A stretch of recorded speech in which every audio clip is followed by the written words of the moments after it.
For around 45 years, one man has shaped British cycling more than any other. Driven by a passion for the sport, John Barclay has been responsible for setting the pathway to the top for a plethora of British stars.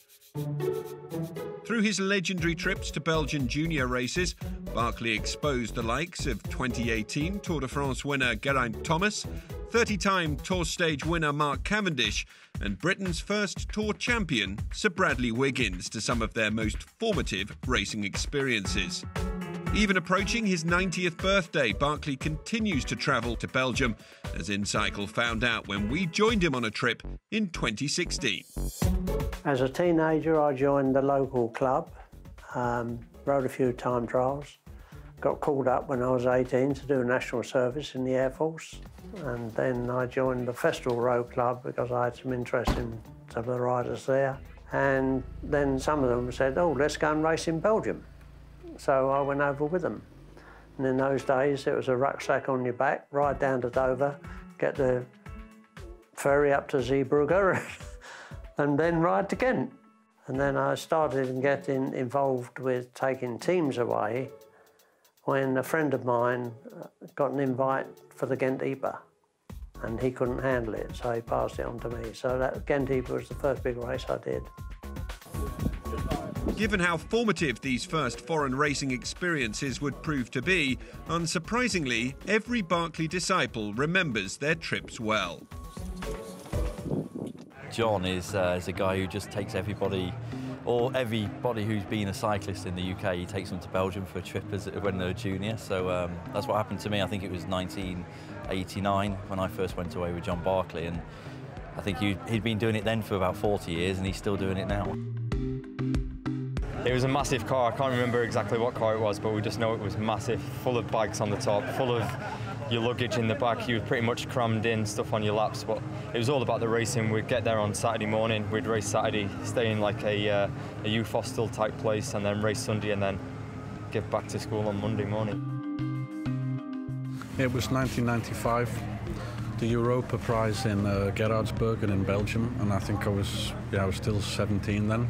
And I just rode as fast as I could from the start, and I was in a breakaway for probably half of the race with one or two other riders, I can't remember. And then when I was caught, I was just ejected from the back of the peloton and was a bit lost in the Belgian countryside when the race went on without me, and I didn't know how to get back to the start or the finish. And I think it rained as well.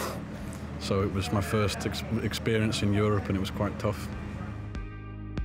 I always remember going over with Cav a few times, and he would always get mega angry at Cav because he had this new car with some fancy button on the boot that closed the boot or something.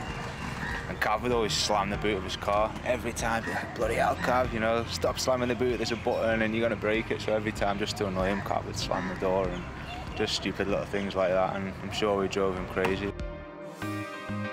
To start with, it was a case of could they finish the race. That was the first objective when they first went over there. But eventually they got better at it, and then they not only finished the races, they started winning them. And that's the way it's been ever since. I never try and foresee their future career. That'll be... you can think that they might develop into something, but I don't hold out any great hopes. They've got to go and do it first. With Mark, definitely not. No, he was overweight, unfit, and not very impressive at that time. I think Rod Illingworth did a wonderful job with Cav. inCycle would see a first glimpse of one of Barclay's future stars when we joined him and his Southeast cycling team at the Junior Kern-Brussels-Kern in 2016. The winner on that day was Ethan Hayter, who signed as a neo-pro with Team INEOS at the start of this season and will also be part of Team GB's Olympic squad on the track in Tokyo. Hayter, like so many before him, has the Barclay trips to look back on. Every trip with John's been great because he's just learned so much, just a bit more freedom than if you go away with other people, and you learn a lot to look after yourself, and you get a lot of racing opportunities which you don't normally get. As Hayter begins his career at the top, don't count on him being the last graduate of the John Barclay School of Cycling. The trips break monotony for me, give me something to do. I will carry on doing it while I can do it. and while I've got people helping me.